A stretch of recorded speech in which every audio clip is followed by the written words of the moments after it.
Anti-heroes have had their time in the sun. I want to read about anti-heroines now. Women who make really bad decisions and do some pretty bad things, but you find yourself rooting for them anyway? Welcome back to Book Break. I'm going to recommend you a bunch of books about women who will stop at nothing to get what they want, and you kind of want to see them get it. And kind of the prototype for this has got to be Becky Sharp, the main character in Vanity Fair by William Makepeace Thackeray. Becky Sharp is an orphan who will stop at nothing to get to the top, no matter who she has to trample on her way up. Even her friends, her family, her husband, her children will all be sacrificed for the sake of Becky's ambition to reach the top of society.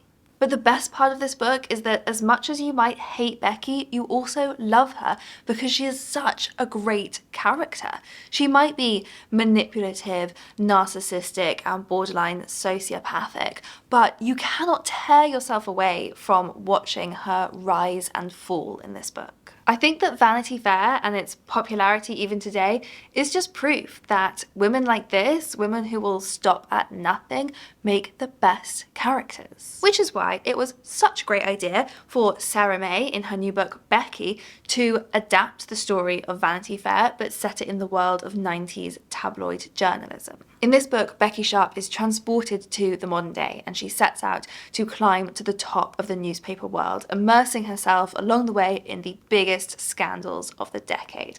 And the story of Vanity Fair works so well against the backdrop of the tabloid newspaper world, and Becky Sharp is so believable as this journalist who really does believe that she might be making the world a better place by breaking some of these stories, but also to whom nothing matters quite as much as selling copies. And again, you love to hate this Becky Sharp, but you also just genuinely love her. The world has been really stacked against her from the start, so you feel this great empathy for her.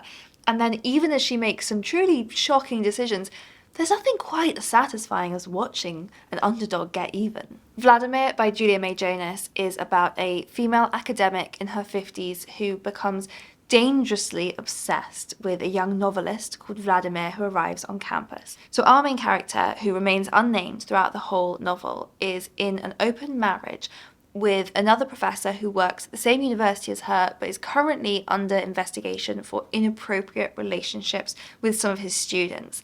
And our main character's reaction to this is so unexpected and shocking. The book really throws you into this uncomfortable experience of being inside her head and hearing her thoughts and seeing the world from her quite dark perspective. So right from the start, you know this is a character you're going to love to hate.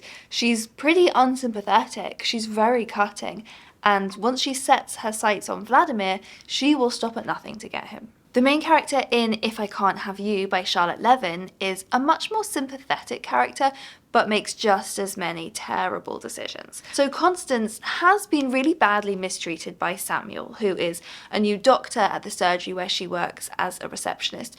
He has led her on, he has gaslit her, he has made her feel crazy, and so you do find yourself rooting for her as she tries to win him over.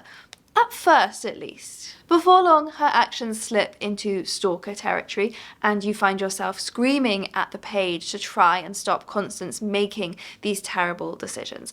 But as with all of the women I'm talking about in this video, Constance will not be stopped. And just so you know, if you read and loved that book, Charlotte Levin does have a new book coming out this year called If I Let You Go, which is about a woman called Janet who is involved in a train crash which becomes kind of front page news and brings up secrets from Janet's past.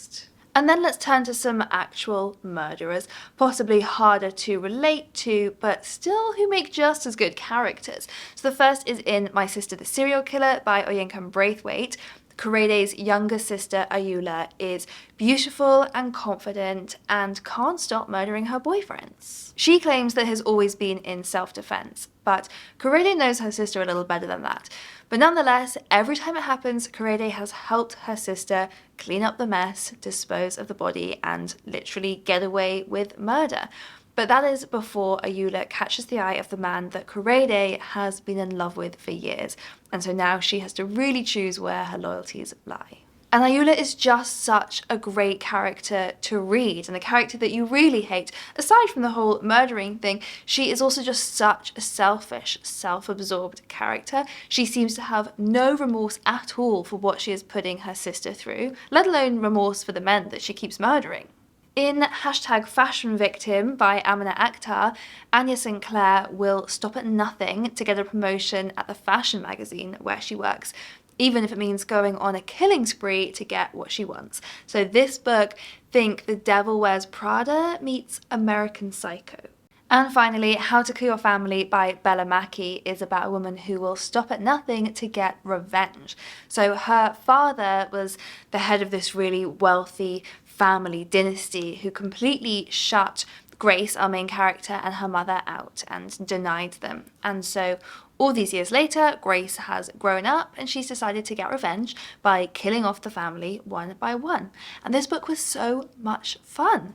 Never have I found myself rooting this hard for a murderer. Get your morals in check, Emma. I think that Grace in this book is another Becky Sharp type character. It's really hard not to root for the underdog, even when they're a cold-blooded killer. They just make the best characters to read about. So I would love to hear if you have any more recommendations like this of female characters that you just love to hate. Do write your recommendations in the comments below. I will leave a link here to 2 other videos you might enjoy, one of them on the best female outsiders in books, and another just plain on the best villains in literature. So do click on either of those for more book recommendations, and I'll see you next time.